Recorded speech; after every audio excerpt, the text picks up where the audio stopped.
I'm Lucy, and welcome to Undies on Air. It's a 3-part investigative special for She's Out There, Women's Health Tasmania's podcast about sexual and reproductive health. And what we're investigating? Well, we're delving into some of the less talked about aspects of having a period. And last time, on episode 2, we left you on quite a cliffhanger.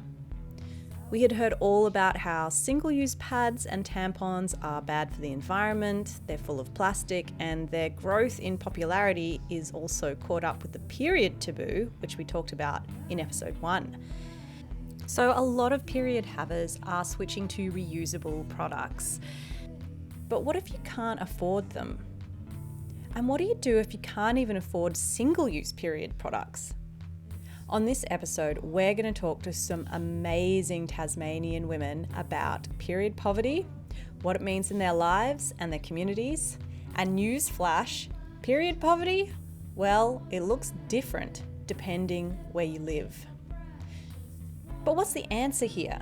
Because we can't just go around giving people free reusable products, can we? Can we? So, spoiler alert, we probably can. And we probably should. Okay. So all of this talk about period poverty and how to fix it in Tasmania awaits you on this, the final episode of Undies on Air, episode 3, The Luxury of Choice.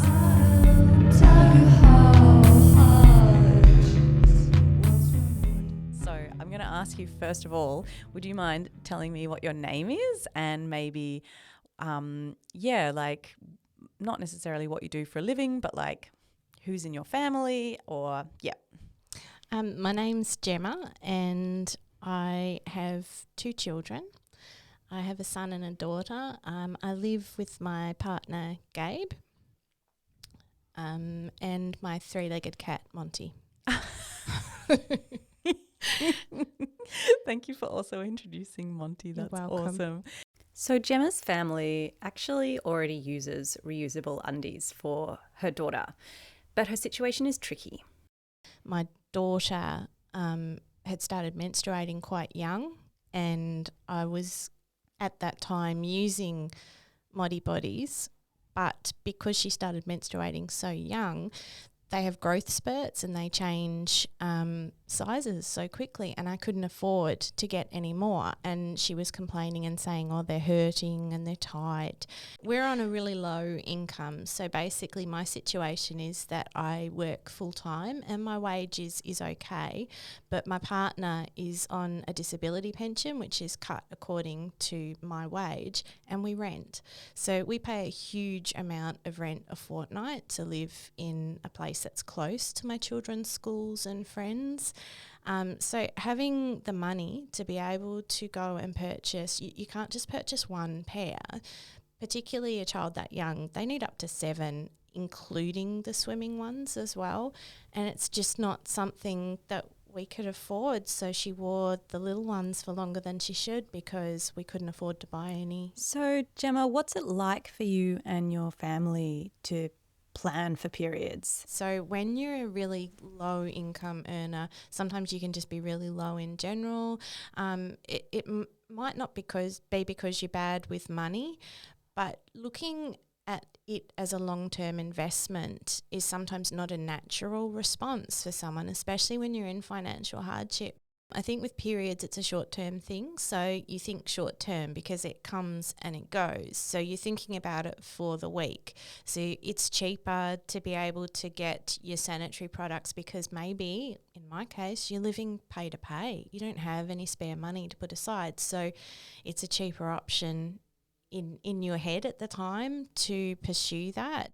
It's about planning for menstruation. It's about, have I got enough to buy those sanitary products this week? What if my period comes unexpectedly and I don't have anything? Because I don't know about you, but I have certainly scrunched up toilet paper and used that before in desperation. People don't always have nice homes to come home to. Some people don't have a home to come home to. And where do they get their dignity?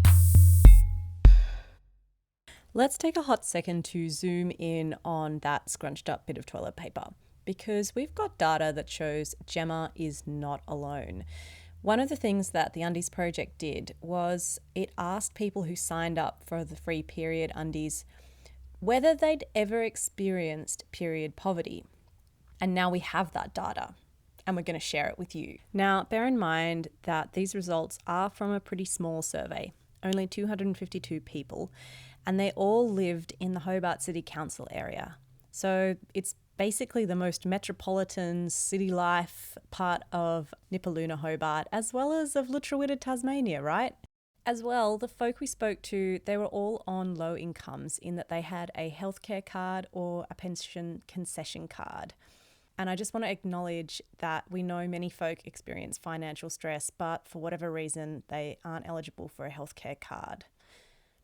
So here's what we found out. 60% said that there were times when they'd gone without pads and tampons because they couldn't afford them. So that means that if you were in a room with 10 mates who were all people who had periods, 6 of them would be able to tell you about a time when they could not afford to buy pads and tampons and they just had to make do. 20% of people said they often struggled to afford pads and tampons, and 5% said they regularly had to choose between food, travel costs, and pads and tampons. If you don't have pads and tampons, and you don't have something fit for purpose to catch the blood that comes out when you're having a period, what the heck do you do? Well, roughly half of our participants said that they'd had times in their life where not having pads and tampons had stopped them from doing things they wanted to do. Basic things like going to work, going to school, or participating in social life. Period poverty has impacts that are bigger than the practical discomfort of using rolled up toilet paper. There are other impacts too. And to get a handle on these impacts, I think we've got to get out of Hobart. So get in the car, everyone. We're going to Queenstown.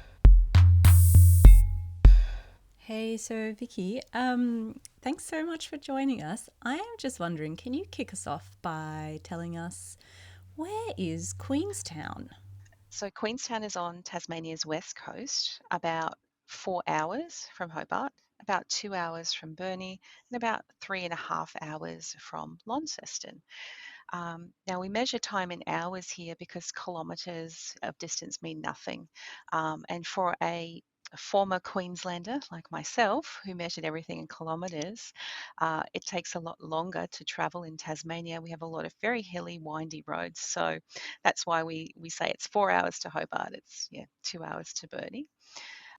So we live in a very beautiful area of Tasmania that is framed by a real paradox of long-term mining, but also a World Heritage rainforest.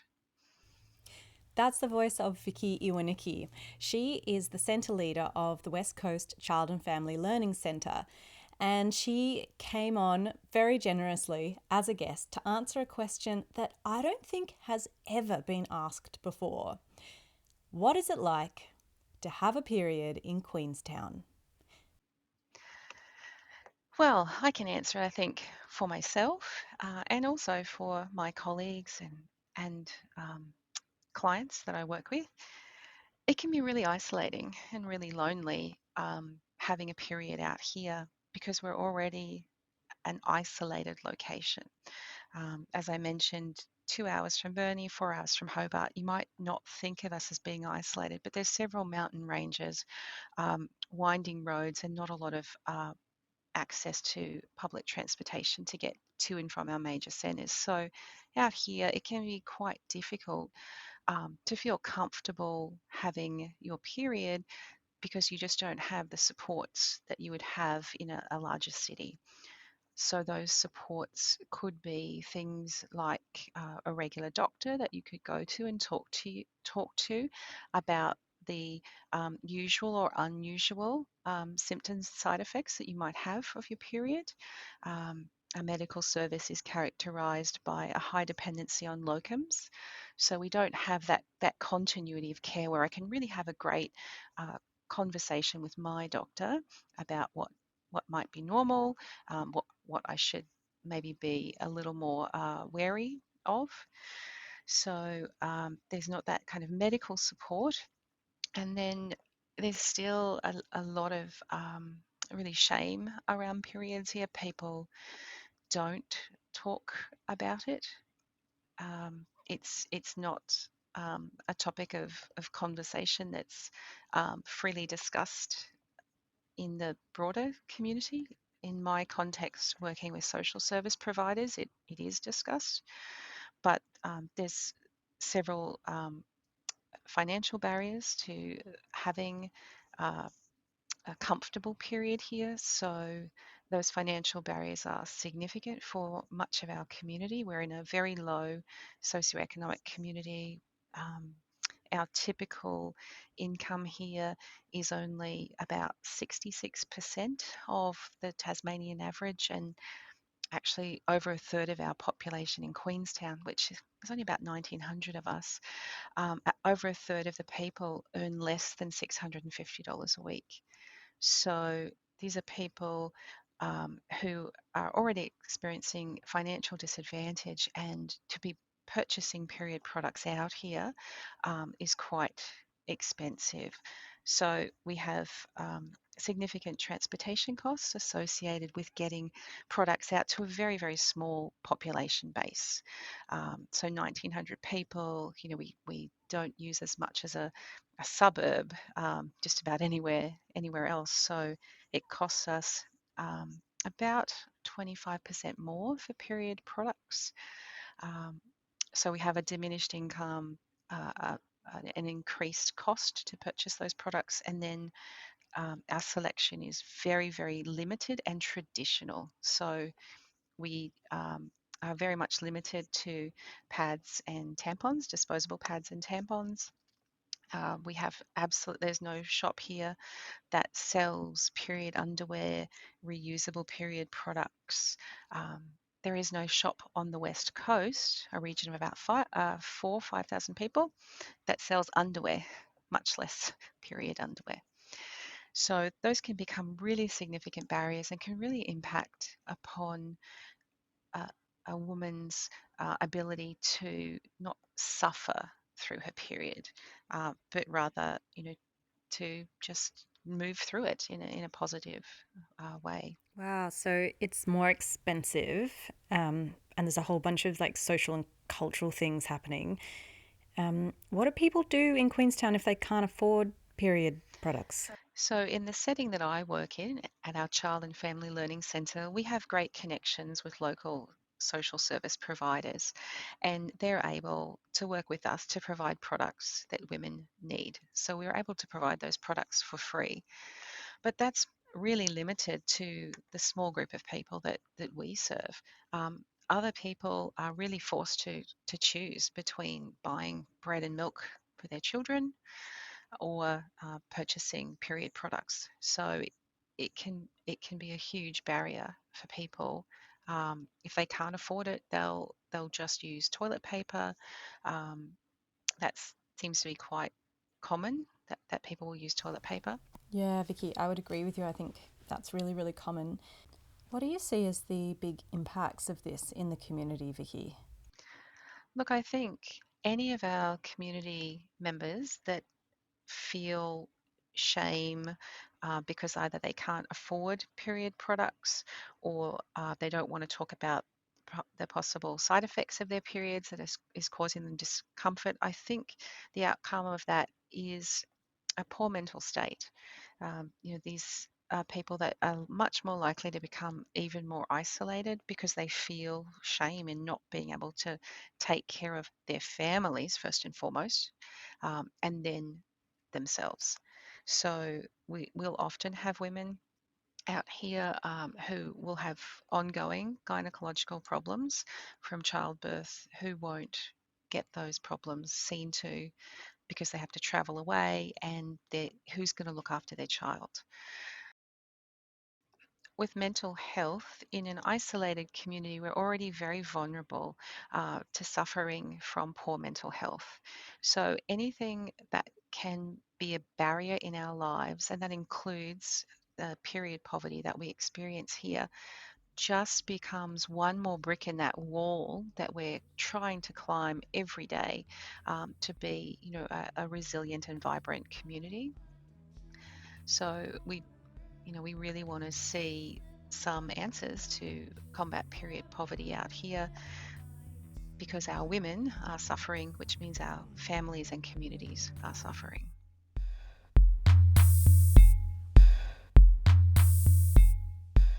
Period poverty is more than just not being able to afford pads or tampons. As Vikki said, it's often just one brick in a wall of barriers that women and other folk with periods can be experiencing. Period poverty coexists with a lack of health services and a lack of access to the material things that you need to live a good and healthy life. It's almost always accompanied by shame and silence. And when you bring those things together, shame, silence, lack of access, and that sense of not being able to meet your own needs, that can make people feel pretty crap. It's like the opposite of being empowered and having choice. It's the opposite of dignity. When we're trying to address a problem like period poverty, we can't just address it with stuff. We also need to address the emotional, social, mental health impacts of poverty. Jemma, as you might recall from the beginning of this episode, had some really good stuff to say about this. And yeah, it is a bit of a struggle, being worried that, my daughter would get a surprise period, because obviously they're quite erratic when you first start menstruating. What if I didn't have enough sanitary items for her? What would I do? Would I didn't have the money. I just didn't until my next paycheck came in. So, people are quite proud. Well, some of us are. I am. And I didn't want charity because I work for my money, yet still I find myself in this situation. Women across all levels of our society pay a really high price for periods, both, financially, socially, and mentally. And I don't think we should forget that. So if there's a way that we can make it easier in either one or all three of those domains, then I think it will really help all women to feel more in control, and that this is simply a bodily function. Okay, Jemma, so one final question. Thank you so much for being an amazing guest. You signed up to the Undies project. Why did you do that? What got you interested? It felt like I was being part of something that was going to make a difference. So instead of being given the Modi bodies because I was poor, it felt like I was participating in a bigger project that was going to make a difference.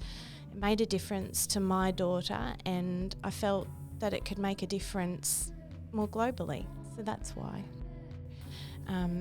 Knowing that the undies are always there and always accessible is fantastic. You never have to get caught short again.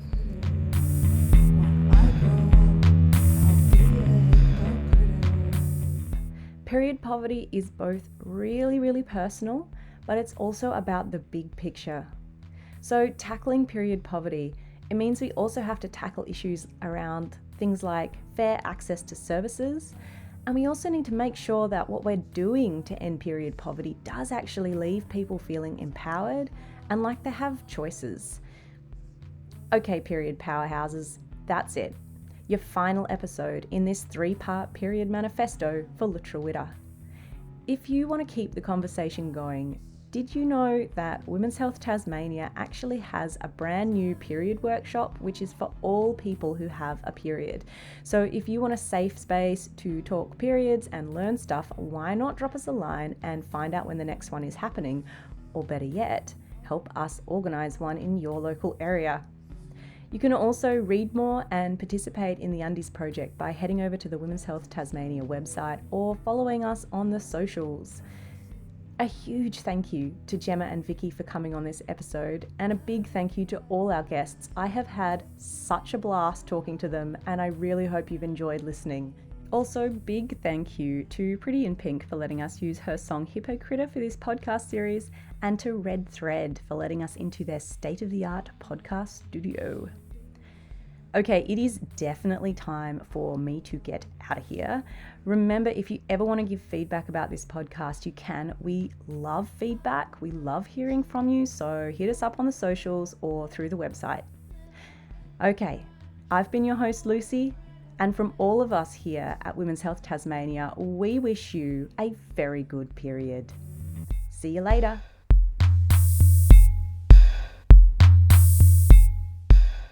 This podcast was recorded on the lands of the Muwinina people down in Nipaluna, Hobart. We extend our respect to their elders, past and present, and we acknowledge the Tasmanian Aboriginal people across lutruwita, Tasmania as the ongoing custodians of this land. Always was, always will be.